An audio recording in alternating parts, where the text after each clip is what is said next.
mati. Jangan mati, jangan mati.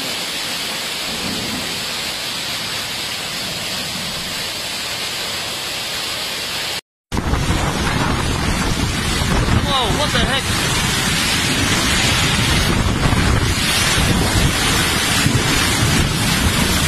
Holy shit!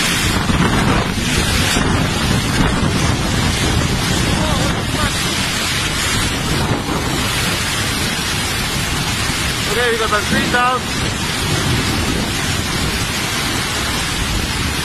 The signboards are definitely down. Holy crap, guys. Ya Allah. Ya Allah Akbar. Allah. Allahu Akbar. Ya Allah. Allahu Akbar. Ya Allah. Ya Allah, ya Allah, ya Tuhanku. Allahu Akbar. Allahu Akbar. Selamatkanlah bumi ini, ya Allah. Fenomena alam termasuklah juga dengan angin ribut kencang, termasuklah juga hujan batu yang telah pun berlaku ataupun melanda di beberapa kawasan di Malaysia ini. Dan dalam minggu ini, beberapa hari yang sudah, ramai kawan-kawan kita kongsikan video-video detik-detik tragedi ataupun video yang agak kita tengok tu kita rasa seram, kita rasa bimbang, kita rasa takut. Ada yang tanah runtuh, ada yang kalau di Cyberjaya tu kuatnya angin yang bertiup tu sampai ada yang bumbungnya roboh, ada yang tercabut pun ada. Dia sangat kuat, sangat dahsyat. Macam ada satu paparan video yang dikongsikan oleh Abang Adam Corey, selebriti terkenal tu lah, Abang Adam Corey. Dia tunjukkan macam mana boleh hujan batu yang biasanya kita tengok fenomena kejadian ni berlaku di luar negara. Tapi pada kali ini seperti tak disangka, tak jangka, tak duga, berlaku di Malaysia, berlaku di tanah air di Shah Alam baru-baru ni. Dan ada di beberapa kawasan-kawasan yang lain. Macam dulu tak salah saya pernah berlaku di Perak, Kuala Kangsar ke di Ipoh, macam tu lah di Perak. Pernah berlaku juga, ada kawan-kawan kita dikongsikan video fenomena iaitu hujan batu. Besar-besar juga hujan batu tu, macam ais lah, macam ketulan-ketulan ais kan yang jatuh. Dan ya dia agak bahaya lah kan, sebab dia macam seketul batu yang jatuh, boleh rosak ataupun bocor bumbung tu. Jadi kalau jatuh atas kepala orang sakit. Jadi ini merupakan fenomena-fenomena alam yang kita nak sama-sama bincangkan. Bukan saya nak bawa dari sudut saintifik, saya bukan saintis.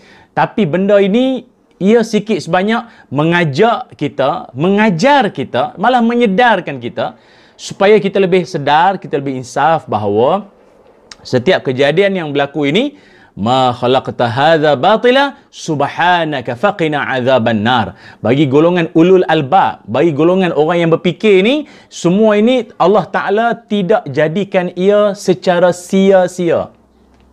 Allah Ta'ala tidak jadikan semua ini tak ada makna, tak ada erti apa-apa, saja bagi turun hujan batu saja, dah. Semuanya ada hikmah, ada i'tibar dan ada message di setiap kejadian fenomena yang berlaku ini.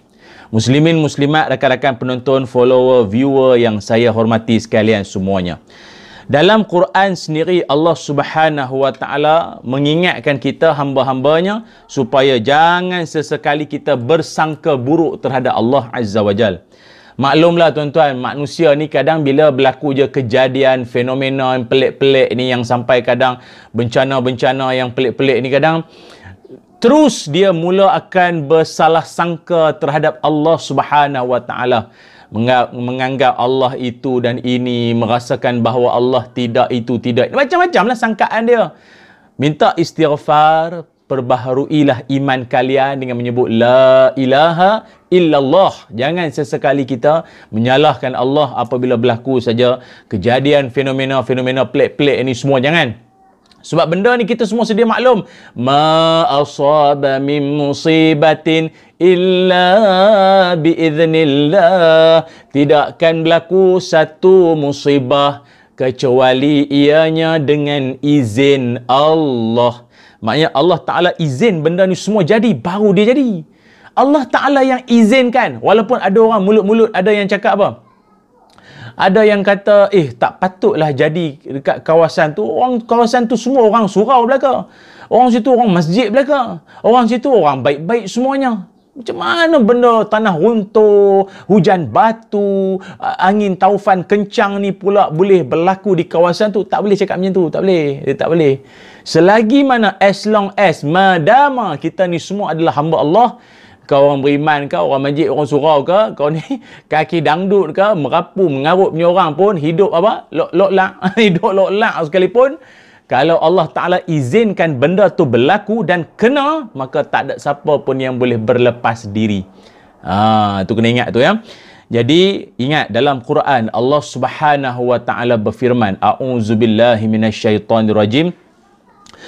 قل هو القادر على أن يبعث عليكم عذابا من فوقكم أو من تحت أرجلكم أو يلبسكم شيعا ويذيق بعضكم بأس بعض إلى آخر الآية. Sadaqallahul Azim. Allah Ta'ala berfirman, katakanlah wahai Muhammad, Allah berkuasa mengirimkan azab kepada kalian dari atas kalian atau bawah kaki kalian, atau dia mencampurkan kamu dalam golongan-golongan yang saling bertentangan dan merasakan sebahagian kalian keganasan sebahagian yang lain. Sadaqallahul Azim.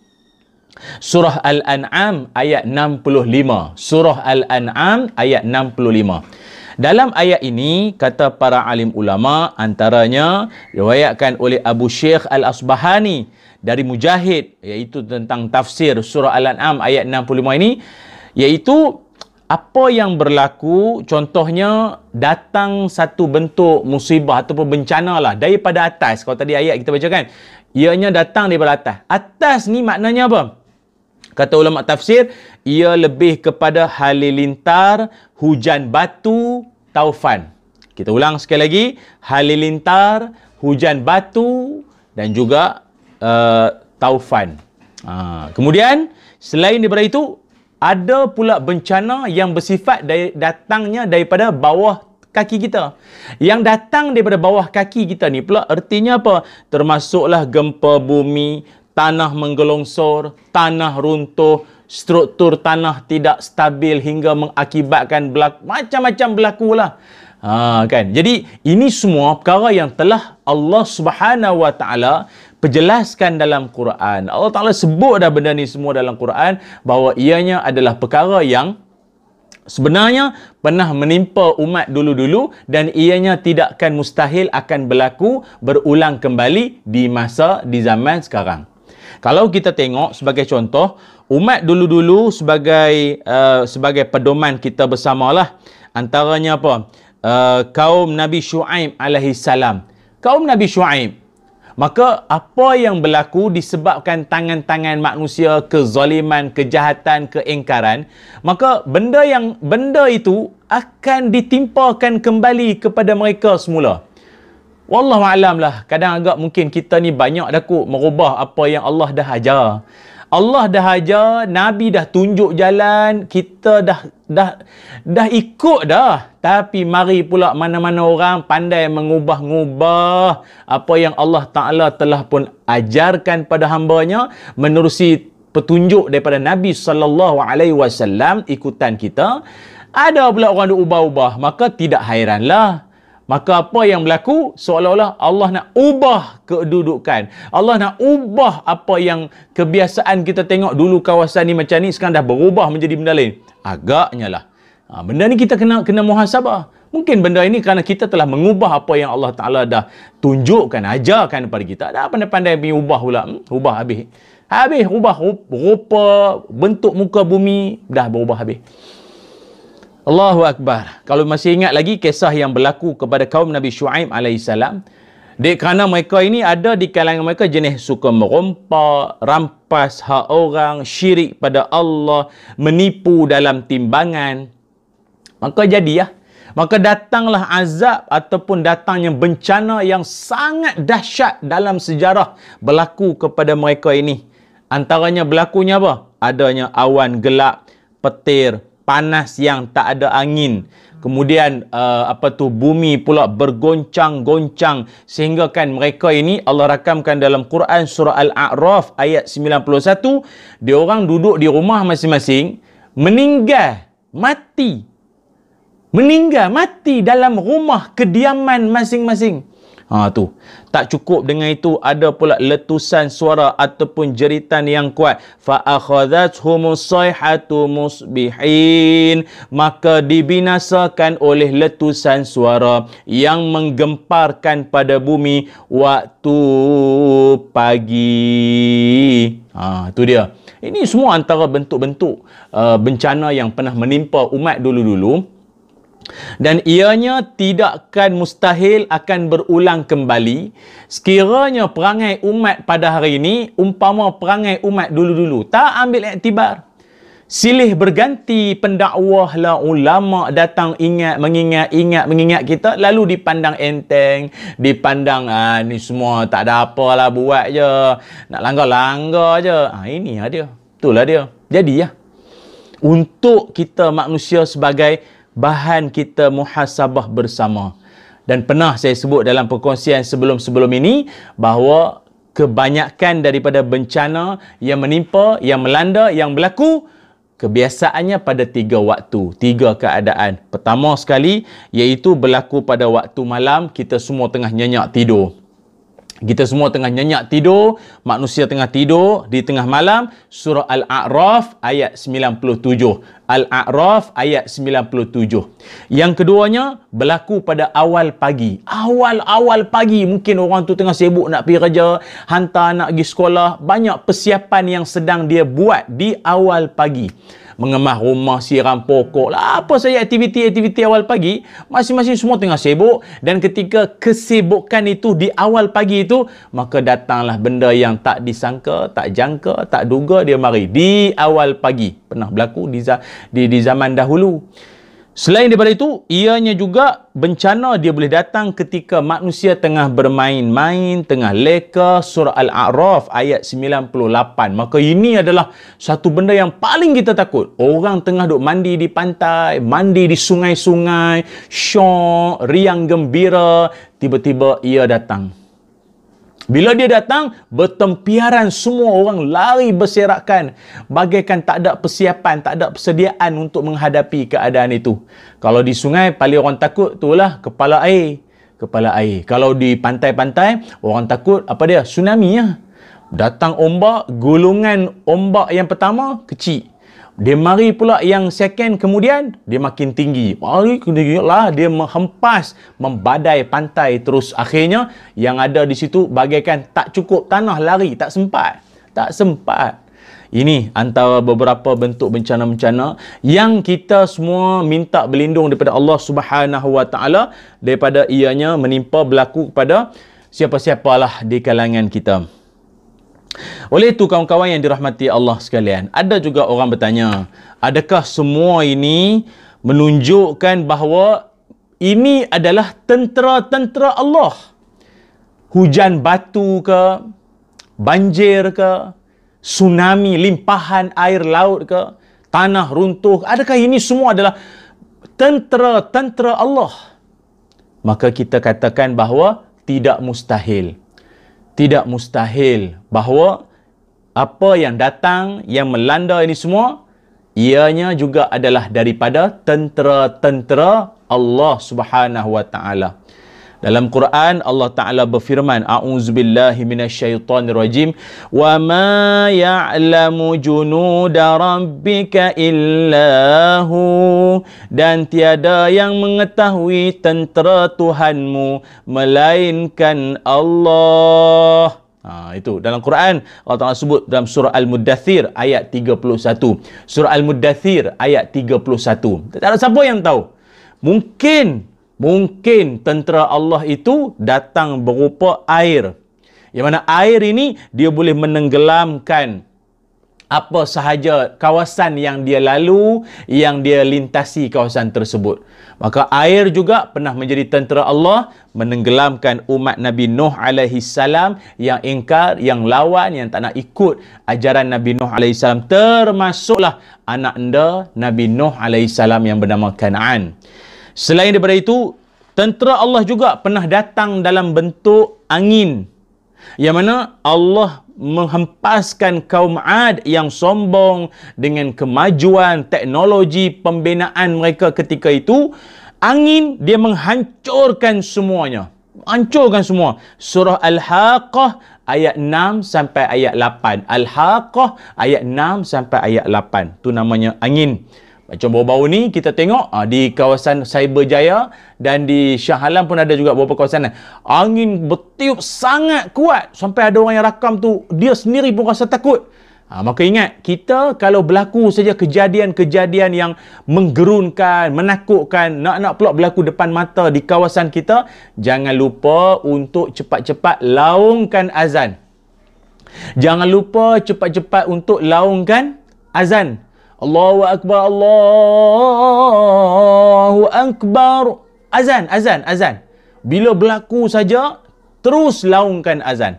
Dia bukan apa, salah satu daripada kelebihan ataupun hikmah di sebalik kita laungkan azan sewaktu berlakunya musibah ke bencana ke kejadian fenomena itu adalah bertujuan supaya kita ingat pada Allah Subhanahu Wa Taala. Kita ingat kepada Allah. Ingat pada Allah tu supaya jangan manusia tengah dalam kelam kabut, takut, orang dalam kebimbangan, dalam hati tu dalam kerisauan, dibimbangi. Dia tak ingat ke Tuhan time tu.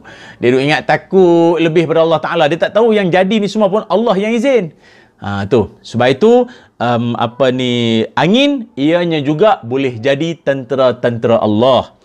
Selain daripada angin, kilat dan petir. Kilat dan petir. Allah juga menghantarkan kilat dan petir ini untuk memusnahkan kaum Samud. Yang mana kaum Samud ni, dia orang ni sombong. Surah Hud ayat 68. Dia orang ni, kaum Samud ni, dia orang punya belagak lain macam sikit. Ad dan Samud ni, dia orang ni, Allah Ta'ala kurniakan kelebihan, keupayaan, kebijaksanaan untuk mereka ni. Dia bina rumah, dia pahat gunung jadi rumah. Gunung batu lah. Dia ketuk-ketuk, dia pahat-pahat gunung tu. Boleh jadi rumah. Jadi rumah. Jadi memang, maknanya, kalau kata dia orang nak belagak tu, dia orang belagak lah. Dia orang nak jadi sombong-sombong lah sebab dia orang beranggapan bahawa tak ada siapa pun dalam dunia ni yang boleh menandingi kecerdikan, kepintaran, tahap seni bina yang paling dahsyat sekali, melainkan dia orang. Jadi belagak lah. Sombong melampau, mari datang pendakwah, Nabi datang mengajar, tak mau dengar, tak mau terima, dah habis semua kena kilat dan petir. So itu kalau kita pernah dengar dalam riwayat Nabi SAW ketika sembang-sembang dengan Sayyidatina Aisyah, Nabi sendiri pernah menceritakan bahawa tiap kali kalau nampak langit mulai mendung, langit mulai berubah warna, nak gelap, nak suram, nak mendung, maka Nabi SAW dalam keadaan yang risau. Nabi dalam keadaan yang bimbang. Kenapa Nabi risau, Nabi bimbang? Apa sebab? Kan? Padahal orang lain kalau nampak langit daripada cerah berubah menjadi mendung, dah jadi suram, dah jadi macam, apa kata orang? Macam nak hujan kan? Orang jadi seronok pasal orang nampak, ini macam nak hujan ni. Maklumlah kemarau kan. Kalau tuan-tuan biasa duduk di tanah Arab, di luar negara, tanah Arab ni jarang hujan. Dia jarang hujan. Dia kalau sekali hujan, biasanya dia nak perubahan musim. Dia nak musim sejuk ke, dia nak perubahan ke musim-musim yang lain lah. Jadi, dia akan ada hujan. Jadi, Nabi bagi tahu bahawa ada orang bersangka bahawa langit mulai mendung, langit mulai gelap, itu tanda apa? Nak apa? Nak hujan. Padahal Nabi nak beritahu juga bahawa dulu, umat dulu-dulu juga menyangkakan bahawa langit mulai mendung, langit mulai suram dan gelap, itu tanda nak hujan. Akhirnya yang datang bukannya hujan. Yang datangnya itu berupa kilat petir, angin kuat, dahsyat, kencang dan akhirnya memusnahkan umat dulu-dulu. Maka Nabi SAW mengajarkan pada kita, jangan seronok sangat. Jangan seronok sangat. Kita bimbang, takut yang tu dia merupakan azab. Itu merupakan satu azab pula. Jangan seronok melampau sangat. Hujan, lama dah kemarau ni, panas terik ni. Jangan macam tu. Kita kena ingat. Ia boleh berlaku sebaliknya. Okey. Selain daripada kilat dan petir, tanah juga boleh jadi tentera-tentera Allah Subhanahu wa taala. Tanah, yang mana tanah pernah menelan kaum Nabi Lut alaihi salam, ataupun tanah juga pernah menenggelamkan, menelan Qarun yang sombong, yang tamak, yang belagak, yang kedekut. Maka kalau kita pernah dengar kaum Nabi Lut alaihi salam, Allah rakamkan dalam Quran surah Al-Hijr ayat 73 sampai ayat 76. Ayat 73 sampai ayat 76 surah Al-Hijr, yang mana mereka ini Allah Subhanahu wa taala musnahkan dengan cara yang amat mengerikan.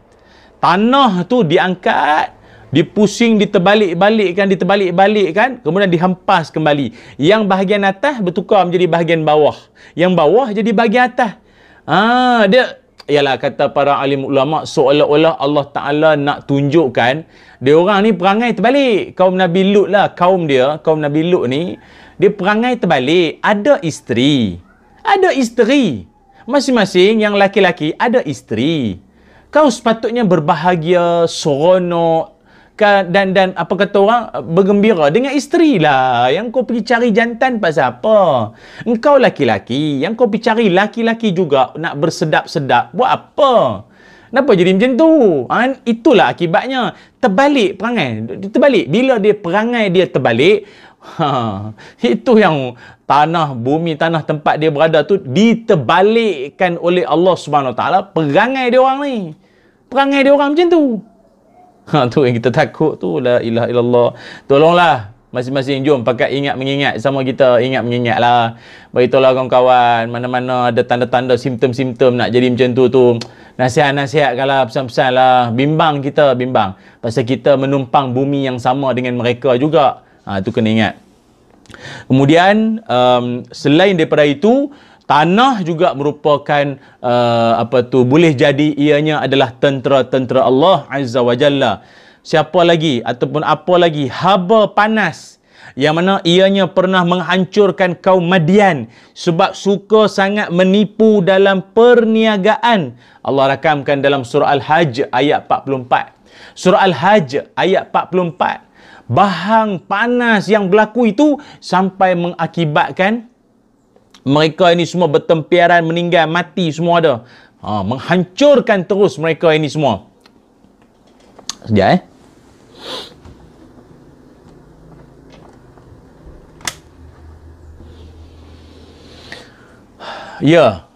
jadi maknanya semua keadaan-keadaan ini membuatkan kita berfikir. Kalau selain daripada makhluk yang berupa alam ini sendiri, sama ada air ataupun angin, kilat, petir, tanah, laut, semuanya, tentera Allah Ta'ala juga boleh jadi di kalangan makhluk-makhluk. Termasuklah apa? Nyamuk. Termasuklah nyamuk. Nyamuk, tuan-tuan. Namrud. Raja Namrud akhirnya mati hanya kerana nyamuk aja. Nyamuk. Nyamuk kecil. Allah Ta'ala nak bagi tahulah bahawa kekuasaan Allah ini tiada tolok banding. Yang mana kalau sekiranya kau ni perangai buruk sangat, tak payah Allah Ta'ala nak mengirimkan tentera yang besar-besar lah. Nyamuk cukup boleh mematikan. Termasuklah juga yang sedang melanda pada waktu ini, wabak COVID-19 dan anak beranaknya lah, apa Omicron, apa lagi ni, banyak-banyak namanya. Tak mustahil makhluk tak nampak, tapi ianya boleh mengakibatkan huru-hara, macam-macam jadi. Ini kekuasaan Allah Subhanahu wa taala. Selain daripada nyamuk, burung ababil. Burung ababil. Yang mana burung ababil Allah Ta'ala rakamkan dalam Quran, dalam surah Al-Fil, bagaimana mereka ini adalah burung-burung yang sebesar burung pipit. burung-burung yang sebesar burung-burung pipit sahaja, membawa pada paruh-paruh mereka batu-batu yang akhirnya menghancurkan, dilontarkan kepada tentera Abrahah yang bertujuan nak menghancurkan Kaabah Al-Musyarrafah. Akhirnya semua mati dan tubuh badan mereka bagaikan berlubang-lubang kena dengan batu berapi itu, seperti daun yang dimakan ulat, berlubang-lubang badan mereka mati. Inilah dia. Sebab itu kawan-kawan yang dirahmati Allah sekalian, tiap kali berlaku sahaja kejadian, fenomena yang sama ada ianya bagi kita satu yang sangat dahsyat, satu yang sangat perkataan luar jangkaan kita, kembalilah pada Allah Subhanahu wa taala, kembali bermuhasabah akan apa kekurangan yang kita buat selama ini, yang mungkin Allah Subhanahu wa taala murka terhadap kita. Yang ni kita takut kadang, yalah kan kita buat benda-benda yang Allah Taala larang, kemudian kita pula ada setengah orang dia beranggapan bahawa alah takkan salah kot, takkan masalah kot. Ni masalah. Bila jadi macam tu, akhirnya keadaan ini boleh berlaku sehingga keadaan ini tidak lagi terkawal. Semua orang jadi takut, semua orang jadi bimbang. Kawan-kawan yang dirahmati Allah sekalian, kalau macam contoh fenomena hujan batu ini, orang-orang yang mengkaji menyebutkan bahawa ianya berpunca atau datang daripada paras ketinggian tertentu. Dia turun daripada paras ketinggian tertentu dan ianya terbentuk ketika arus angin yang kuat membawa bersama titisan air ke lapisan atmosfera yang cukup tinggi. Maknanya titisan air tersebut dia sampai ke satu kedudukan yang sangat tinggi dan akhirnya air-air tersebut dia membeku. Kebiasaan hujan yang turun yang turun selama ini dia merupakan pure water, fresh water, dia air yang segar, turun daripada langit. Tapi pada kedudukan yang tidaklah terlalu tinggi sangat. Tapi kalau fenomena kejadian hujan batu ini, dia datang daripada satu kedudukan yang sangat tinggi sampai dia membeku. Tapi proses ni dia tak jadi selalu, dia taklah sering berlaku.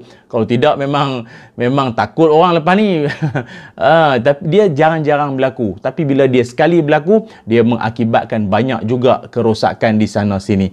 So itu kawan-kawan yang saya hormati sekalian, ini semua mengajar kita bahawa kita adalah hamba dan kita adalah makhluk Allah di muka bumi yang merupakan hamba sahaja. Jangan duk mandai-mandai, jangan duk belagak, jangan duk sombong sangat. Walaupun kajian demi kajian kita anggap dan kita merasakan bahawa kajian kita lah yang terbaik, jangan sampai rasa kajian kita menandingi kekuasaan Allah Subhanahu wa taala. Tu saja yang kita nak pesankan.